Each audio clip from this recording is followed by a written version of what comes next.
Look, welcome to Verbal Pig Radio, where we give you a verbal image of life, and we are everyday people. And I got one of my comrades, another everyday person, man, that studies and understands the feng shui of life, the wind and the water, man, the understanding is Brother Derek Tate. How you feeling? Welcome to the show, Tate. Hey, what's up, Cole? What's going on, man? Nothing but energy. Yes, sir, and that's the theme of the day. And, you know, we're going to touch bases on certain subjects and topics, but one in particular that struck a chord with me or opened my eyes, in a sense, is to hear the Democratic presidential nominee, Hillary Clinton, when she stated that there were Muslims in America since George Washington time. And it took a lot of people back because they thinking that, you know, the Middle Eastern or the waves of the Muslims are new, but they, you know, the black Moors, Muslims since the thing is, like you say, introduced with the energy. It can't be created, can't be destroyed. Energy's within you. Speaking on that subject, if anybody is a disciple or a study of any religion, they understand or they know that Islam is the second oldest religion besides Christianity. So if this was around since, let's put it this way, God's time, and it's right behind that, it predates presidents, rulers, dictators for, let's say, 5,000 years, 10,000 years. Right. So please, the lack of knowledge will put you in a situation where you be a fool or look up as a Bethune. But she don't know. She don't want to know. She'll say anything to rile up the status quo, to get on her team. But like you say, in this situation, you really, and I'm not political affiliated with her camp or Donald Trump, you voting for the lesser of the evil. Let's be honest about it. Right. But now, okay, now check this out. You right, now Jesus didn't speak English. He spoke Aramaic and Hebrew. So when he said God, he said Allah. And then Muslim by language just means he or she that's willing to submit their will to do the will of God. So anybody that's submitting their will to do right, by definition, they deemed you as Muslim. Right. Okay, when it comes down to the true Islamic sense, I can't speak upon it because I don't have my foot in that water. But by studying the Honorable, may peace be with him, Master Fard, and one of his disciples, the Honorable Louis Farrakhan, and one of his disciples, Kahad Muhammad, they always states that a Muslim is a person to do the righteous among God. That's in almost every religion, but it goes more deeper than that. So if you predate it, like I say, go back, it's almost running neck and neck with Christianity. That's why whenever the brother minister speaks upon him being a Muslim, he can jump ship and go to Christianity, and they almost in the same parallel. Yeah. So you cannot really jump into one without the other. It's just stricter, more guidelines when it comes to Islam than Christianity.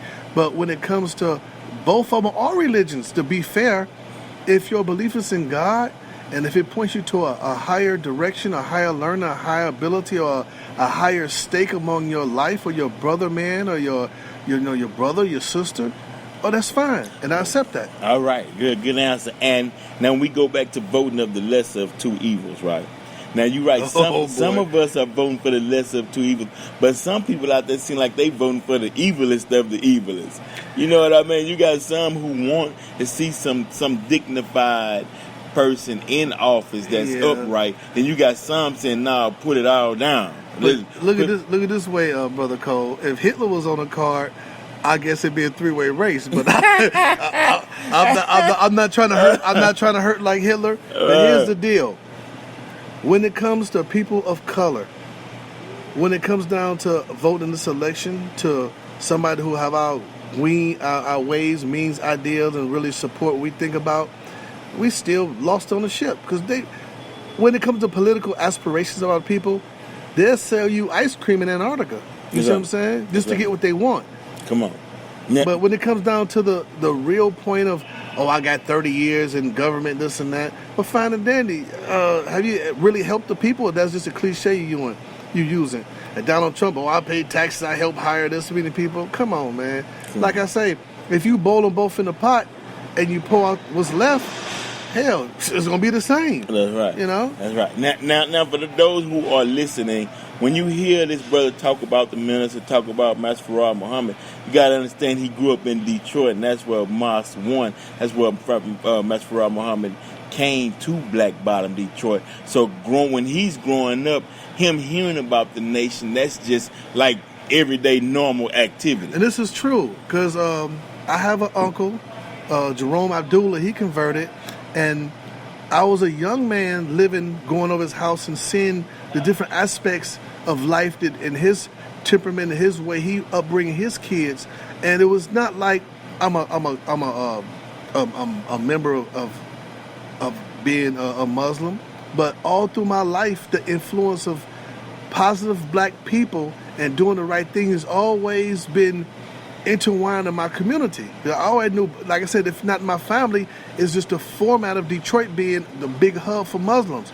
And then when I see the brothers selling the paper or the bean pies, I do support them. I do read the newspaper, because one thing about the brother minister and everybody related and Master Farad Muhammad, may peace be upon him, they are searching for the truth. One thing about the truth, it's going to be the truth today or the truth tomorrow, but it's always going to be the truth. So if you have a foundation of the truth, your epicenter is the truth. You can't go wrong on 360 degrees of righteousness. That's right. Now, last question before we go, right? I'm curious.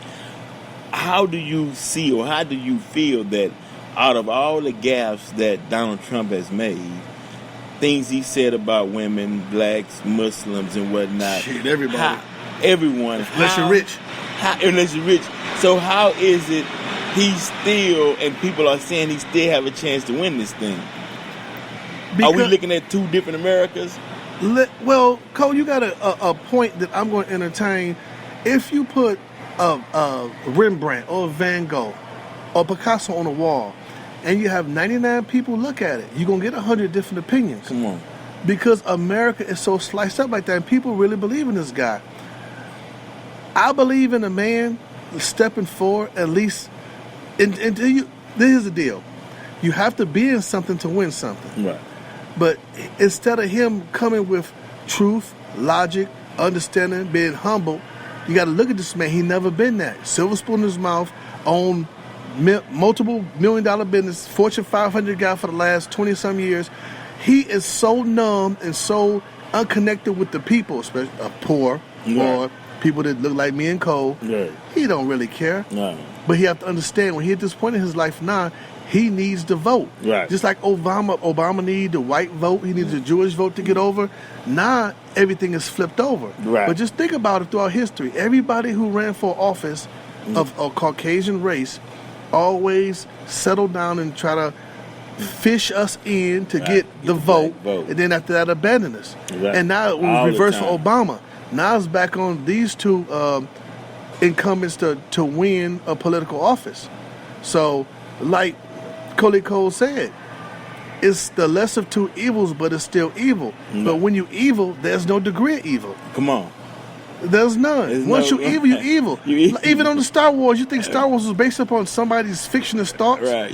Once you cross over the dark side, you on the dark side, you in. Yeah. You think you perpetuate evil because that's all you know. You think the devil more righteous than Satan?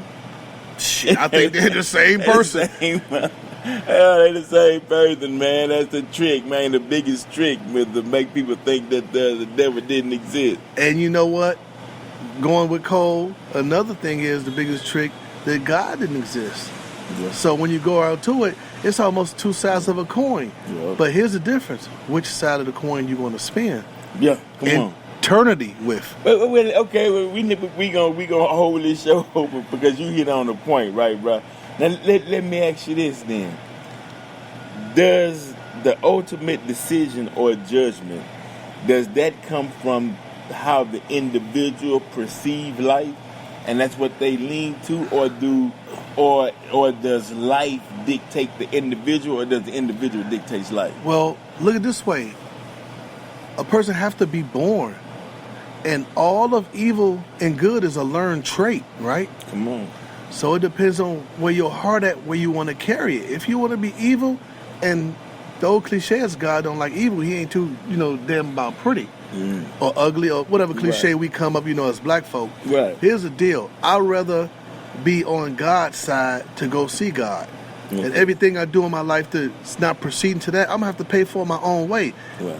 Every man, woman, and child have to too. Yeah, that's life. But as being here on earth, I'd rather be a servant of him to do some good than do no good. When you do no good, that ain't no good. When you do no good, you hindering in the forces of evil.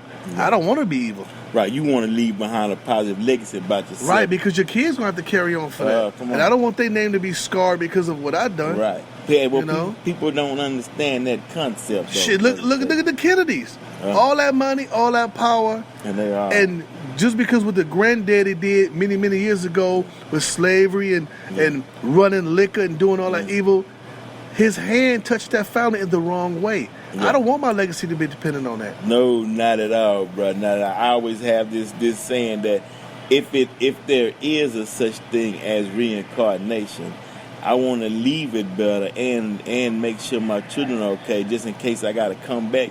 I can come back to something good.